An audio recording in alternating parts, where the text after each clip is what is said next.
میسالا هری خوشک رسول اکرمه ری و ریبازا مؤمن حیاتا پیغمبره او قاصد رب عرض و آسیمانه او رحمت جبو عالمانه او خاتم پیغمبرانه ده هر دمیده او ریبر و ریزانه سیرا نبی ودبه جزیره عربستان پیغمبر خدا بزارکی شیرین بودده ناسکرین او ناسکرین دبه حسکرین سیرا نبی ریا و رونید که وج پیغمبر و حیاتاوی خبردار که سیرا نبی. بسم الله الرحمن الرحيم الحمد لله رب العالمين والصلاة والسلام على رسولنا محمد وعلى آله وصحبه أجمعين. السلام عليكم ورحمة الله وبركاته. تماشاوان عزیز به صحبت آخوی سیر نبی ایروده انشاءالله امی بحثا تجارت حضرت محمد صلی الله علیه و سلمی ببال شامه و پشتره امی بحثا زواجاوی بخاتیجه و پشتره جی امی بحثا حاکمتی آوی کعبه بکن.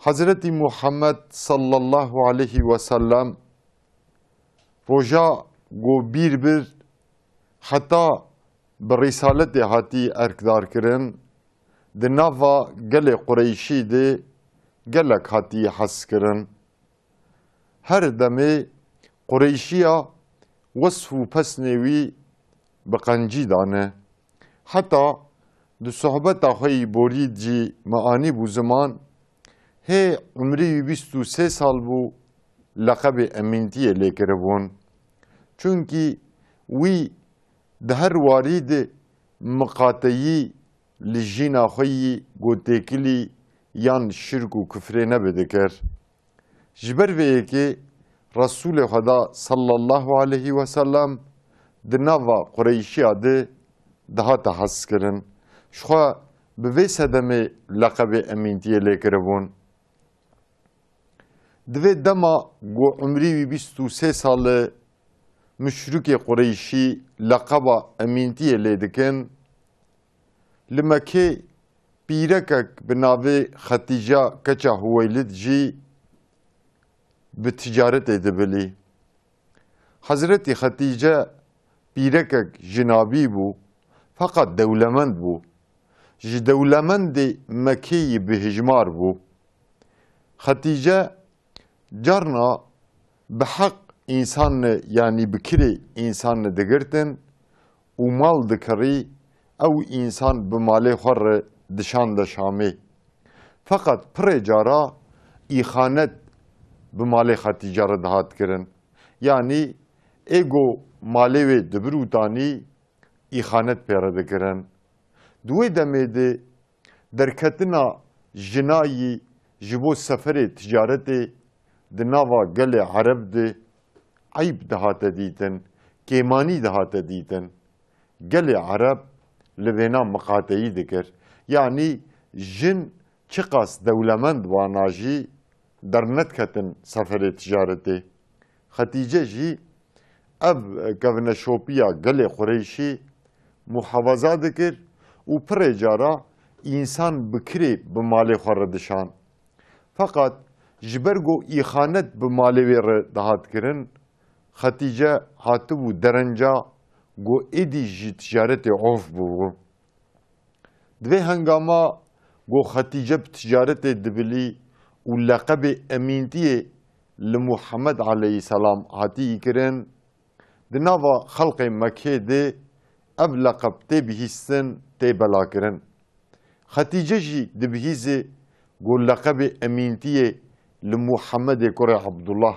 هاتی کرن دفکره و دبیجه براستی انسان کی امین و باورداری گو مقاطعی مالی مبکه جمر لازمه جبر بیه که dişini bey Hazreti Muhammed sallallahu aleyhi ve sellem u dema Hazreti Muhammed dişe bawe Hatice pera bazara xwe dike dibêjî tê bikirê bi heq malê me bibe Şamê li hember çûn û hatina te ez ê jî heqekî bidime te. Hazreti Muhammed sallallahu aleyhi ve sellem ji Hatice re dibêjî ez ê bi apanê xwe bişêwirim û diçê bi apê xwe Ebu Talib û Zübeyr dişêwire. Apanê wî jî vê teklîfa wî di cih de dibînin. Hazreti Muhammed sallallahu aleyhi ve sellem êdî bi heq li ba Hatice dixebite. Hatice ji bo bibe Şamê ji Mekê hinek malê ticaretê dikire, li ser pişta deva dike, pişt re kolekî xwe yî bi navê Meysere jî ji ra dikare heval û malê xwe teslîmî wî dike. Kerwanê Hazreti Muhammed sallallahu aleyhi ve sellemî ticaretê ji Mekê birê dikeve, piştî mişwarekî dimeşê xwe digihîne Şamê. Li Şamê malê xwe bi karek xweşik, bi karek girîng difiroşe. Ji wêrê jî hinek malê got Hatice temîn kiribû jê ra distîne û vedgere tê Mekê. Dema digihêje Mekê ev dan û stendina xwe, ev ticareta xwe ji Hatice re beyan dike, Hatice gelekî kêfxweş dibe. Çunkî li gorî seferê borî Hazreti Muhammed sallallahu aleyhi ve sellem di hengama vê çûn û hatina xwe de karek girîng qezenc kiribû. Ev kara wê girîng rastî jî çavê Hatice şewq dabû. Ji ber vê yekê Hatice piştî got hesabê xwe pêra dibîne, jê ra dibêje ya Muhammed here mal piştî got ez vî malê xwe li Mekê bifiroşim, ez ê dîsa bişînme peyî te û dîsa tê li ser malê me here û were. Hazreti Muhammed sallallahu aleyhi ve sellem dibêje belê. Radibe diçe mala xwe. Fakat piştî got diçe mala xwe, kolê Hatice yani Meysere got rêhevalê Hazreti Muhammed sallallahu aleyhi ve sellem bû. Ji Hatice re behsa axlaqê Muhammed, behsa rastiya wî, behsa miqatebûna wî yê got çawa li malê Hatice miqatebû dike. Di gelek pesnê Hazreti Muhammed sallallahu aleyhi ve sellem ji Hatice re dide. Heta dibêje ey Hatice rastî di dirêjiya jîna xwe de heta îro kesekî mirovekî weke Muhammed nerm axlaqê wî qenc hevalê xwe miqateyî golmalê emaneta dike, rastî jî min hê nedîtiye.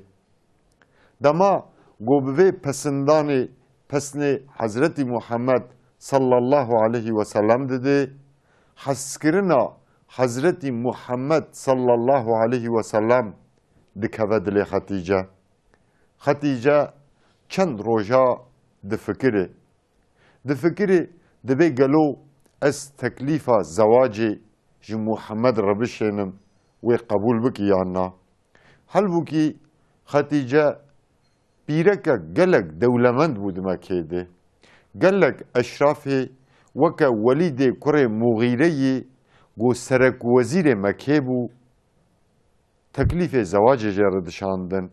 Ji bil Welîd dîsa eşraf û seglavê Mekê ji bo malê wê gelek cara teklîfê zewacê jê rişandibûn. Fakat Hatice ji ber got niyeta wan qenc dizanî, ji ber got baş dizanî evana ne ji bo bedewbûna wê, ne ji bo qebîla wê, ne ji bo tişkê wê, hew ji bo malê wê van teklîfa jê ra dişînin. Hatice ev teklîf qebûl nekiribû û bi pişta destê xwe dehv dabû. Ji ber vê yekê Hatice dixwest teklîfa zewacê ji Hazreti Muhammed sallallahu aleyhi ve sellem re bişîne. روژێکی ji bo ku vê fikra xwe bi hevalek xwe li hev par bike û di vê derbarê de fikra hevala xwe jî bistîne, dişîne pey pîrekek bi navê Nefîse. Nefîse hevalek Xetîceyî semîmî bû. Dema Nefîse diçeba Xetîce, Xetîce fikra xwe ji Nefîse ra beyan dike. Pişt re Nefîse dibêje fikra te maqûlê minasib e.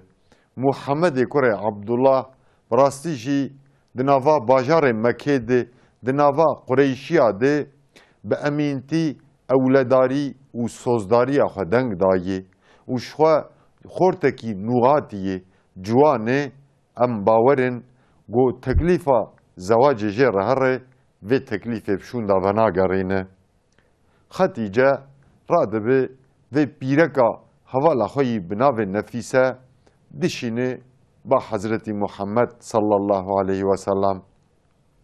Nefîse diçe ba Resûlê Xweda pirsa halê wî dike, rewşa wî dipirse, pişt ra jê ra dibe ya Muhammed ez bi teklîfekê hatime bate. Resûlê Xweda dibêje wê kerem bike teklîfa xwe bibêje. Nefîse dibêje ya Muhammed heger tu razî bibe, heger tu qebûl bikî, Xetîca keça Hüweylid dixwaze bi te re bizewije. Ji bo vê teklîfê min şandiye bate, ka tu çi dibêje? Di vê derbarê de fikra te çi ye? Resûlê Xweda piştî got guhdariya Nefîse dike, hinekî difikirê pişt re dîsa ji Nefîse ra dibêje, tu hez dike niha herê ez ê vê merselê bi apê xwe Zübeyr û Ebû Talib re jî li hev par bikim, di vê derbarê de ez ê fikra wan jî bistînim û ez ê bersivê di nêz dijwara birêve bikim.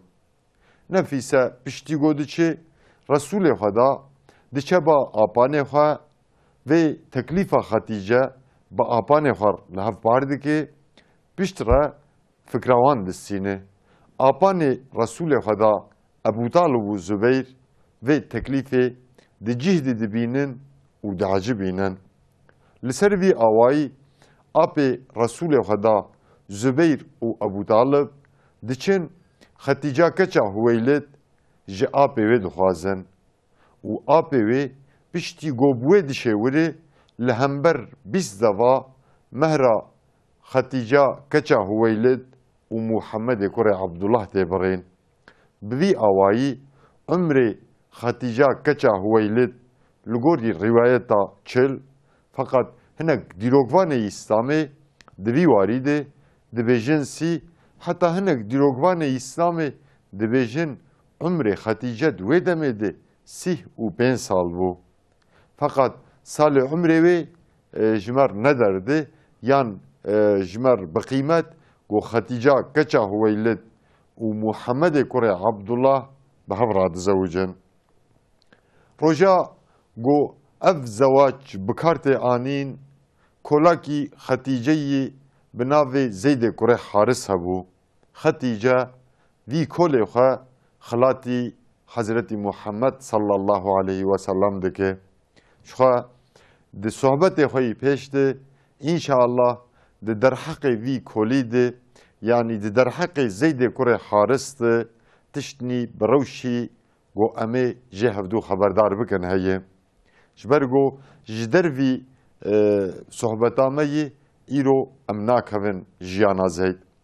Belê roja got Resûlê Xweda û Xetîce bi hev re dizewicê, Hezretî Xetîce Zeydê kurê Haris umrê wî 16 sal e xilatî Resûlê Xweda dike. Ji vê zewacê 6 zarokê Hezretî Muhammed û Xetîce têne dunyayê. Ji evana 4 keç û du jî law bûn. Zarokê lawîn biçûkanî dimirin, wefat dikin, fakat keçê Resûlê Xwedayî bi navê Zeynep, Ummû Gulsum, Ruqye û Fatıma mezin dibin, dizewicin, heta nesla Pêxemberê İslamê bi Hezretî Fatıma û Elî berdewam dike. تماشاوانên bi qîmet bi rastî jî Xwedayê Teala beriya nubûwetê Resûlê xwe xistibû bin hîmaya xwe.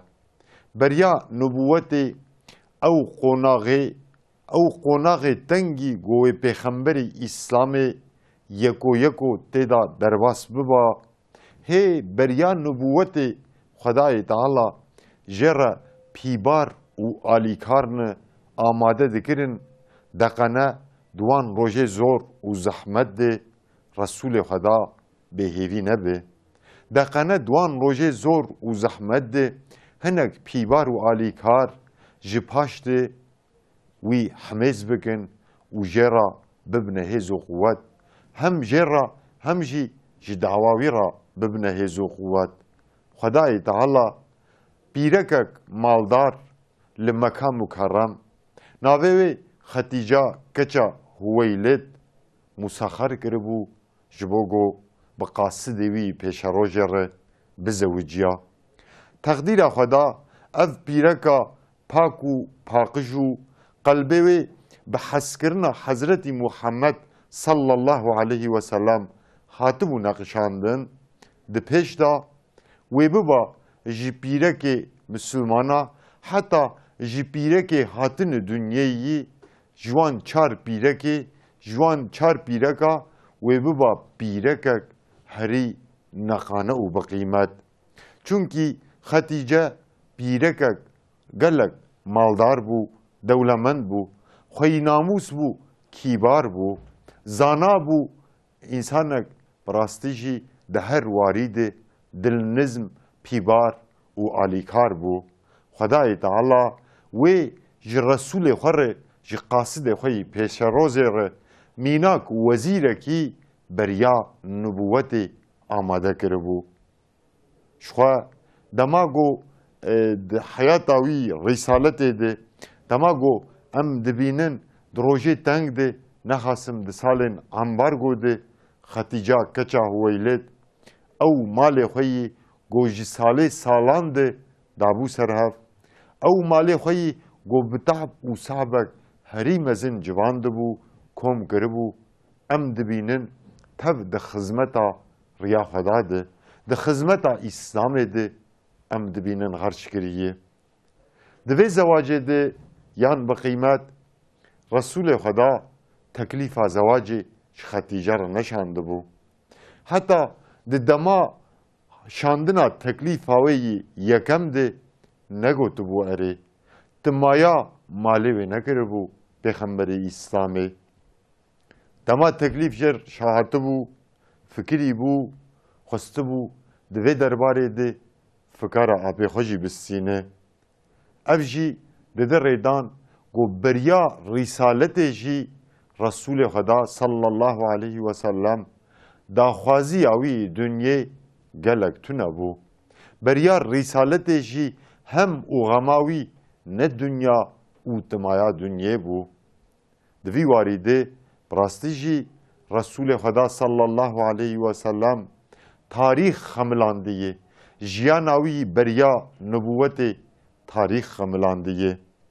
Bi tehqîq ev her du însanên rewneqdarî ku di pêş de wê ji bo dawa İslamê qonax bi qonax bi hev re wê bimeşiyana, qonax bi qonax eziyet û îşkence ku bihata ser wan wê bi hev re teḥemil bikirana, her diya hevdû temam dikir.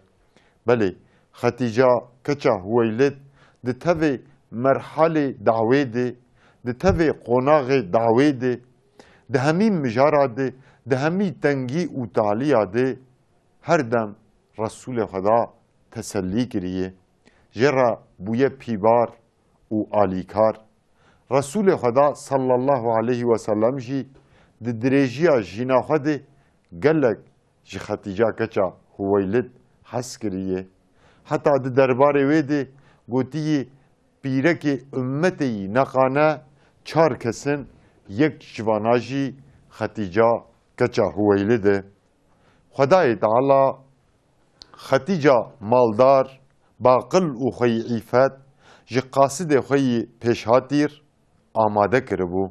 آماده کربو دا گوت پیش دا چاغا باری دعوا اسلامی گران قاصدی وی هلگرتا جهر هلی ده و پیرکا خوی عیفت آلیکاری آوی بکرا.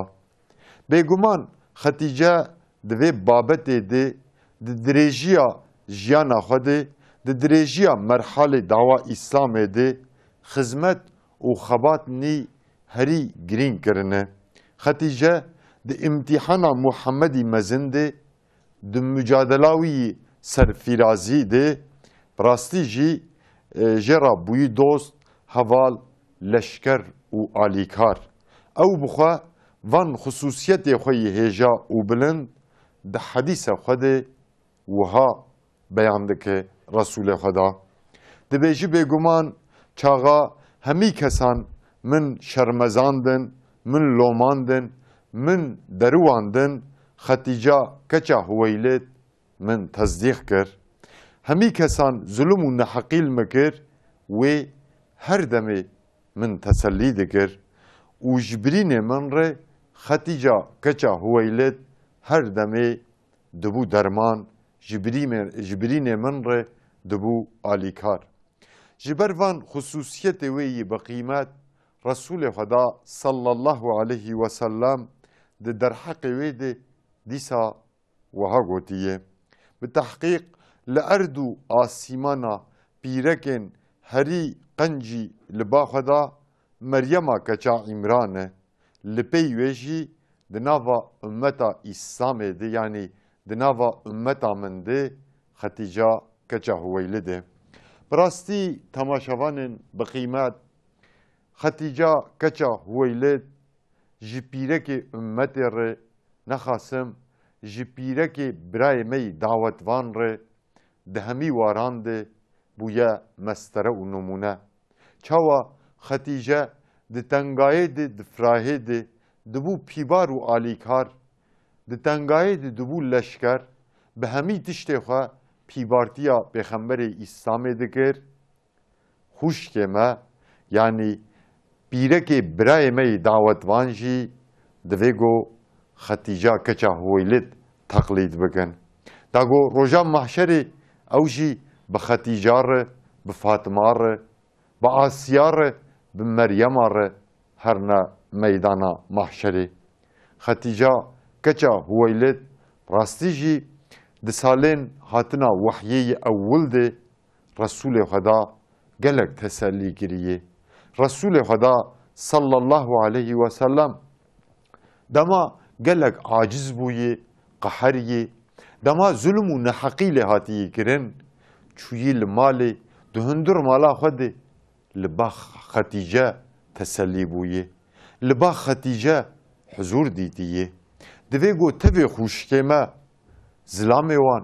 زلام وانی دعوت وان لبا وان تسلیه ببینن دوی گو تبی خوشکه ما دعوت وان وکا ختیجه کچا هویلت ده همی مجارانده آلیکاریا دعوی آلیکاریا دعوتوان زلام خو بکن جوه هلیده براستی جی جهکی ختیجه کچا هویلدی باشقه ده تاریخ اسلامی دهیه ختیجه کچا هویلد ده دما هاتنا وحیه ده جی و رسول خدا تسلی کریه و حتی اول جینه بو جی رسول خدا چقاس هم و غم دخارن دیسا جی هم و غمه گو دبهارتن ددیتن جرا سبق دهات چونکی دهندر مالا خود تسلی دبو جوه هلیده ختیجه کچا هویلد هم به مال خواه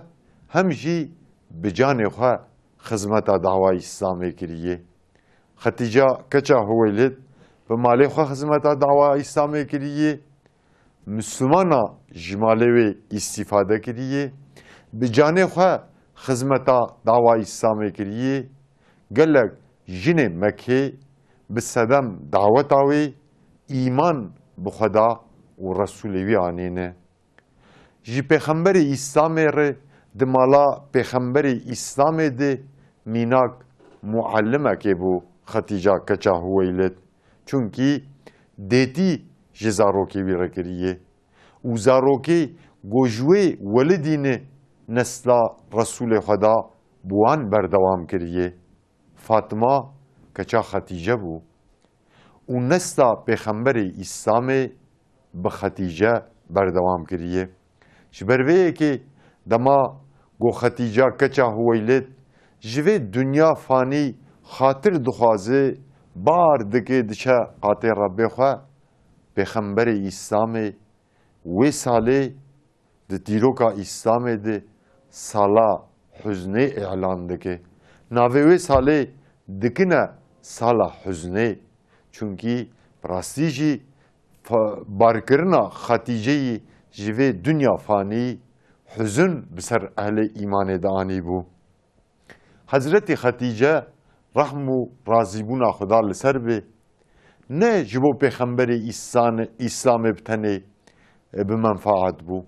Ji bo tamamê dawetvanê İslamê fêde û menfaatê wê hebû. Li tevê Müslümana alîkariya wê dibû. Tevê Müslümana jê îstîfade dikir. Çünkü di mala wehyê de mezin bibû, di mala wehyê de disekinî û di mala wehyê de muxatabî wehyê dibû. Ji vê hêlê de ji jinê Müslüman re jî weke muallimekê bû Xatîca keça Huweylid. Belê temaşevanên ezîz, dema ji bo bernama me hatibû veqetandin, bi sedem got em hatin dawiya dema xwe, em ê sohbeta xwe biqedînin. İnşaallah di sohbetê xwe yî pêşerojê ji cihê got em mabûn, em ê sohbeta xwe berdewam bikin. Emanetî Xweda bin, tengî û taliyê nebînin. Xweda di hemî waran de, di hemî mijaran de pîbar û alîkarê we be. Esselamu aleykum ve rahmetullahi ve berekatuhu. Mîsala herî xweşik Resulê Ekrem e. Rê û rêbaza mümin heyata Pêxember e. Ew qasidê Rebbê erd û asîman e. Ew rehmet ji bo aleman e. Ew xatemê pêxemberan e. Di her demê de ew rêber û rêzan e. Siyera Nebî wedbe Cezîra Erebistanê Pêxemberê Xweda bi zarekî şêrîn bi we dide naskirin. Ev naskirin dibe heskirin. Siyera Nebî riya we ronî dike we ji Pêxember û heyata wî xeberdar dike. Siyera Nebî